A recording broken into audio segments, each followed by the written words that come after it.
آیا میدونید که امروزها آبونچی ها یعنی پدپیچک هایی که از همه بیشتر است؟ آیا کسی را نام برده می توانید که بیش از 1 میلیارد آبونچی داشته باشد؟ این بجز پیامبر خدا معلم بشر محمد رسول الله صلی الله علیه و سلم کسی دیگری نیست. حتی پادشاهان ابرقدرت روی دنیا هم اینقدر پیرو ندارند.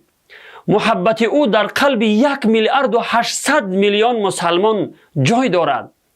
هر کسی که به پیامبر خدا صلی الله علیه و سلم توهین می کند پستی و فرومایگی خود را نشان می دهد. مکران و پیروان ملعونش وقتی به پیامبر خدا صلی الله علیه و سلم توهین کردند و کریکاتور کشیدند، به جهانیان نشان دادند که در برابر آبرو و عزت پیامبر خدا صلی الله علیه و سلم به قدر یک سرگین گاو هم قدر و ارزش ندارند. ضعف و ناتوانی خود را نشان دادند.